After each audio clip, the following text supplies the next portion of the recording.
ইমামবাড়া দেখা যাচ্ছে দূরে। ইমামবাড়ার পাশ দিয়ে আমরা এখন চলেছি ফেরিঘাটে। ওই ফেরিঘাট থেকে আমরা ইছাগঞ্জ ফেরিঘাট, এই ইছাগঞ্জ ফেরিঘাট থেকে ওই পারে গিয়ে যেতে হয়। ওই পারে গিয়ে আবার টোটোতে করে মা কিরিটেশ্বরী মায়ের মন্দিরে যাওয়া যায়।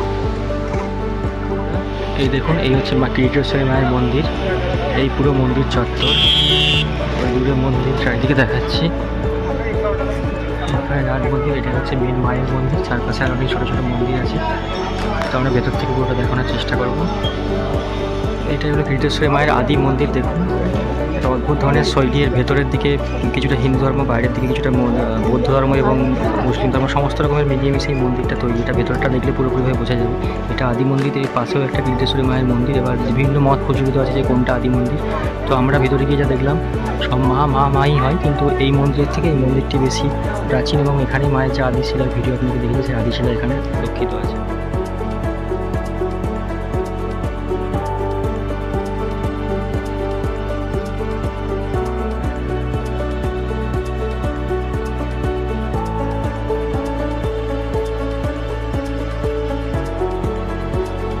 যাওয়ার পথে এই জগবন্ধু ধাম এরকম একটা মন্দির, এই ধাম প্রাঙ্গণ দেখুন, এটাও বেশ ভালো একটা জায়গা, দেখতে পারেন চারিপাশে মেন মন্দির। তো এইটা আমরা প্রবেশ করছি এখন আজিমুন্নেসা বেগমের সমাধিপীঠ সেইখানে। তো এখানে একটা কথা প্রচলিত আছে যে মুন্নেসা বেগম, তো তিনি নাকি প্রত্যেক দিন, তার নাকি টিবি রোগ হয়েছিল, তখনকার দিনে তাকে যক্ষা বলা হতো। তো তাকে এরকম একটা ওষুধ দেওয়া হয়, যে ওষুধটা বলা হয় যে একটা বাচ্চাদের কলিজার সঙ্গে দিয়ে খেতে, এরকম কিছু একটা ব্যাপার প্রচলিত আছে। তো উনি প্রতিদিন এরকম একটা করে বাচ্চার কলিজা দিয়ে ওটাকে ওষুধটা খেতেন। তো সেটাকে জানতে পারার পর নাকি এখন জ্যান্ত কবর দেওয়া হয়, এবং কবরের যে সেটা সিঁড়ির নিচে রাখা হয়, যাতে করে যারা এই জায়গাতে আছে তাদের যেন পায়ের ধুলি কবরে পড়ে, এবং তাদের করে কিছু বলা হয় যে পাপ ক্ষয় হবে। এই হচ্ছে সেই জীবন হিসাবে তার কবর। এর উপরে ওই যে সিঁড়ি আছে, তো ওই সিঁড়িতে পায়ের কবর। এটা হলো নসিপুর রাজবাড়ি। এটা নসিপুর রাজবাড়ি, রাজা দেবী সিংহের রাজবাড়ি। তো এটা এখন ব্যবহার হয় না, এমনি জাস্ট পড়া আছে, দেখতে পারেন ব্যাপারটা। সেদের বাড়ি একটা মিউজিয়াম হয়ে গেছে। এই মিউজিয়ামের ভিতরে আমরা এখন প্রবেশ করবো। দেখুন বাইরে থেকে এরকম ব্যাপারটা দেখতে থাকে। এই যে জগৎ সেটের বাড়ি, জগৎ সেটের বাড়ি অর্থাৎ মিউজিয়াম, কিন্তু মিউজিয়ামের ভেতরে ছবি তোলা নিষিদ্ধ, তাই মিউজিয়ামের বাইরে থেকে আমরা ছবিগুলো নিচ্ছি।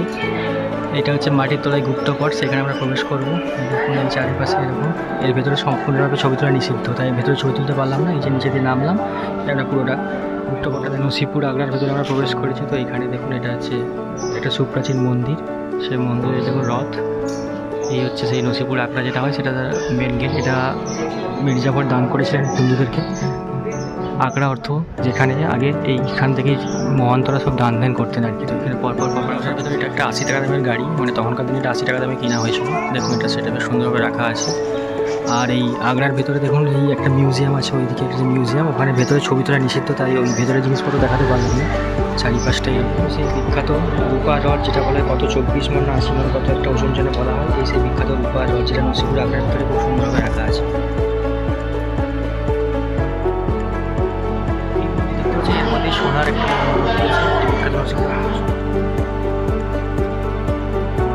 বিখ্যাত যেটা কাঠগোলা বাগান, এই যে বিখ্যাত আম বাগান, চারিদিকে আমের বাগানে ভর্তি আম গাছ, সুন্দর আমের বাগান।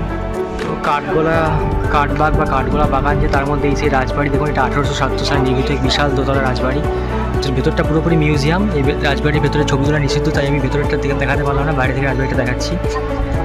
এই যে দেখুন, আর এই রাজবাড়ির ঠিক সামনেই এই চারপাশে দেখতে পাচ্ছেন চারদিক থেকে বিভিন্ন সুবিধা মিশে। এটা হচ্ছে সেই আগেকার দিনের যে রাজা, এখানকার রাজার জলতলি করার জায়গা বা ঘাট। এখানে এখন প্রচুর মাছ আছে। ওই দেখুন ওইদিকে হচ্ছে চিড়িয়াখানার ভিতরে আমরা ছবি নিই। এই চারিপাশের দৃশ্য বেশ সুন্দর একটা। কাঠগোলার ভেতরে এই সেই সুড়ঙ্গ পথ, যেটা বলা হয় কাঠগোলা মহলের ভেতর। এই যে নিচে জল দেখা যাচ্ছে, সিঁড়ি দিয়ে নিচে দিয়ে নামতে। আর আছে বাঘ, সেই বাঘের ভিতরে এই হচ্ছে জৈন মন্দির। জৈন মন্দিরের ভেতরে ছবি তোলা নিষিদ্ধ, তাই বাইরে থেকে জায়গাটা দেখাচ্ছি। এই যে মন্দিরের চূড়া, দেখুন চারপাশে বেশ সুন্দর বাগান আছে, এবং এই মন্দিরের সামনে ওই যে দূরে এখানে হচ্ছে বোটিংয়ের জায়গা, ছোটো ছোটো নৌকোতে করে বোটিং করা যায়। পাশে সামনে সুন্দর বাগান। আর এই যে দূরে দেখুন এই যে হাজারদুয়ারি, বাইরে থেকে দেখাচ্ছি পুরো হাজারদুয়ারি প্যালেস, যেটা সামনে প্রচণ্ড ভিড়, তাই সামনে দিয়ে গেলাম না। ওই নিচের দিক দিয়ে ভেতরে ঢুকতে এখানে অনেকগুলি, বেসিক্যালি একটা মিউজিয়াম, তো মিউজিয়ামে আমরা সবাই ঢুকতে পারেন। এই নিচে কামান রাখা আছে। এটিও ক্লক টাওয়ার, প্রাসাদ, পাশে একদম গঙ্গা, আর ওই যে দূরে দেখতে পাচ্ছেন হাজারদুয়ারি, তার থেকে উল্টো দিকে হচ্ছে ইমামবাড়া। ঠিক আছে, ইমামবাড়াটা একটা মহরমের সময় দিয়ে খোলে। আর মাঝে একটা দেখুন কামান রাখা। এই দেখুন ওই হচ্ছে হাজারদুয়ারি, বিখ্যাত মুর্শিদাবাদের হাজারদুয়ারি। আমরা ইচ্ছা করে ভেতরে এখন ঢুকছি না প্রচণ্ড ভিড়ের জন্য, তাই বাইরে থেকে দেখাচ্ছি। যেটুকু খবর পেলাম কোভিডের পর থেকে বেশিরভাগ রুমই বন্ধ, মাত্র 6টা রুম খোলা আছে। আর এই হাজারদুয়ারি বাগ, আর এই যে হাজারদুয়ারি ঠিক উল্টো দিকে সেই ইমামবাড়া। ইমামবাড়া একমাত্র মহরমের সময় 10 দিন মাত্র আপনার খোলা থাকে, বাকি সবসময় বন্ধই থাকে।